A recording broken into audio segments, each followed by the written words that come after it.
संत ज्ञानेश्वर माऊलींची पालखी उद्या म्हणजे 15 जुलै रोजी सातारा जिल्ह्यात प्रवेश करेल।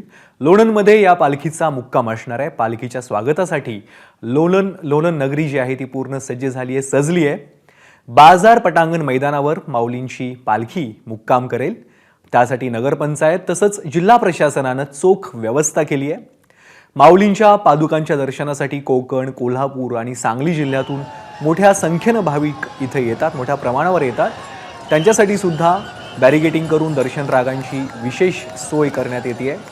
तर विद्युत रोषणाईची कामं अंतिम टप्प्यात आहेत। याविषयीचा आढावा घेतलाय आमचे प्रतिनिधी वैभव बोडके यांनी।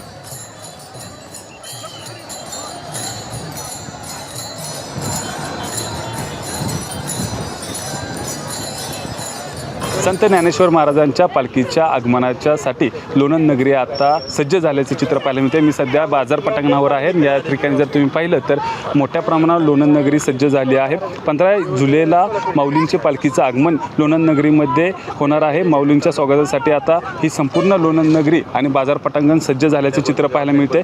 लोणंद नगर पंचायत समितीच्या माध्यमातून विद्युत रोषणाई, लाईटची सोय, बॅरिगेटची सोय, त्याचबरोबर स्वच्छतेची सोय देखील या ठिकाणी उपलब्ध केली जाणार आहे, जेणेकरून वारकऱ्यांना कोणतीही समस्याला सामोरे जाऊ नये यासाठी स्थानिक प्रशासन सज्ज झाल्याचं पाहायला मिळते। लोणंद नगरीमध्ये पश्चिम महाराष्ट्रातून आणि कोकणातून मोठ्या संख्येने माऊलींचे वारकरी या ठिकाणी पादुकांचं दर्शन घेण्यासाठी येत असतात। लोणंद नगरीमध्ये मोठ्या प्रमाणावर या ठिकाणी गर्दी होत असते, त्यामुळे पोलीस प्रशासन देखील सज्ज झाल्याचं पाहायला मिळत आहे। सातारा जिल्ह्याचे चारही मंत्री यांनी या ठिकाणी येऊन पाहणी देखील केली, त्यामुळे लोणंद नगरी आता माऊलींच्या स्वागतासाठी सज्ज झाले आहे। लोणंदचा एक दिवसाचा मुक्काम संपून ही माऊलींची जी पालखी आहे ती तरडगाव येथे जाऊन मुक्काम करेल। त्यामुळं आता या ठिकाणी जर पाहिलं तर हजारोंच्या संख्येनं माऊली आणि माऊलींची पालखीबरोबर येणारे वारकरी या ठिकाणी येणार आहेत। त्यामुळं प्रशासन देखील सातारा जिल्ह्याचं सज्ज झाल्याचं पाहायला मिळतंय।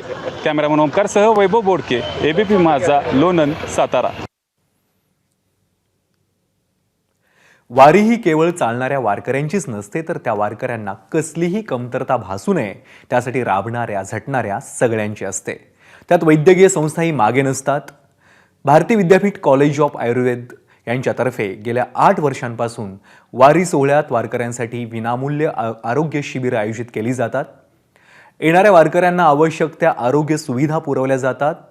यंदाही हजारो वारकऱ्यांची मोफत तपासणी केली गेली आणि त्यांना औषधही दिली गेली।